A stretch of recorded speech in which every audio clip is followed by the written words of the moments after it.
pasti yang 12 kilo. Iya, gede pasti. Ada oknum isi.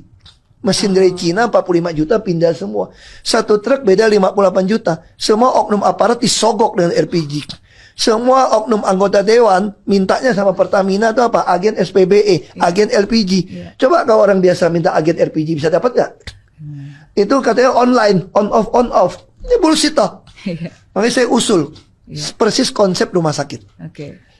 Saya dari kecil masak air itu di rumah tuh pakai listrik. Iya.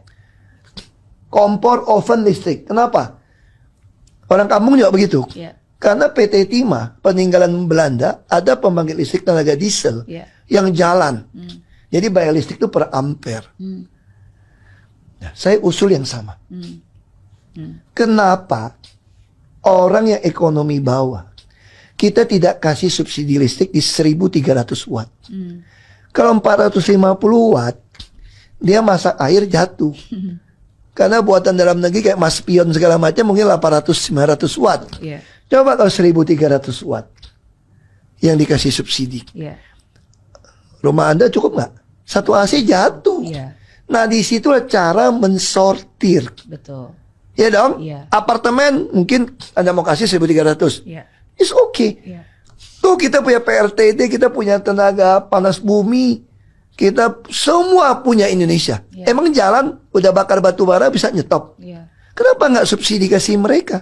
Nah makanya saya khawatir kita memang pengen rakyat itu terus terima bantuan sosial, bukan menghilangkan bantuan sosial, tau nggak?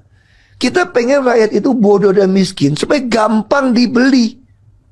Sorry to say gitu loh. Bagi saya orang nggak mau pilih saya di DKI pun karena saya lakukan ini semua nggak apa-apa. Ada proses edukasi. Semua manusia itu punya hati nurani.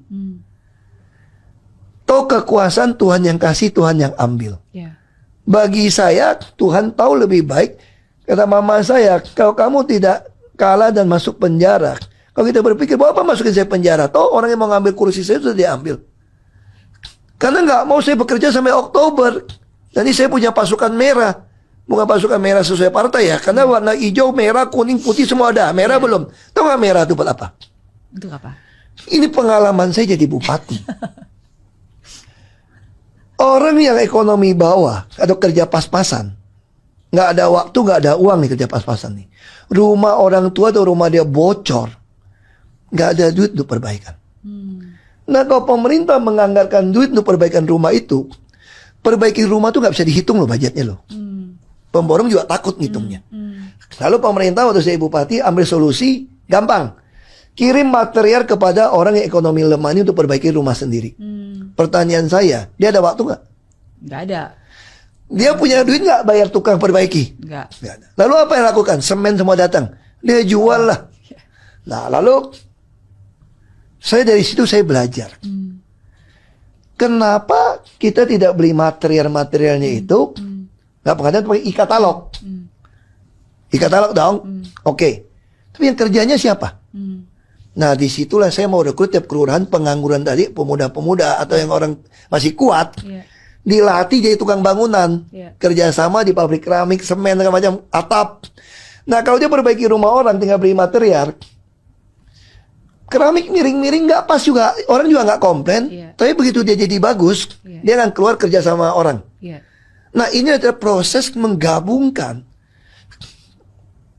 pekerjaan itu dengan pengangguran dan sekaligus bantuan sosial. Tapi wujudnya ini keadilan sosial. Ya kan, ini keadilan sosial. Makanya saya bilang kan Martin Luther King Jr. pakai kalimat saya suka banget.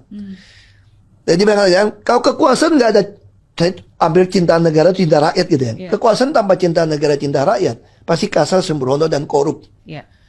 Tapi kalau punya cinta negara, cinta rakyat, Anda tidak punya kekuasaan, Anda sentimental dan kurang darah. Makanya saya mendorong orang untuk masuk ke politik. Tapi dengan sistem politik yang jual beli, yang tanda kutip, pemilu yang tidak fair, tidak transparan, orang baru susah. Nah, itu harus diperbaiki, yang kita tuntut. Harusnya kita demo di DPR tuh, di balik itu tuntutnya itu.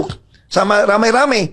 Tuntut perbaikan sistem pemilu. Tuntut perbaikan pembuktian terbalik.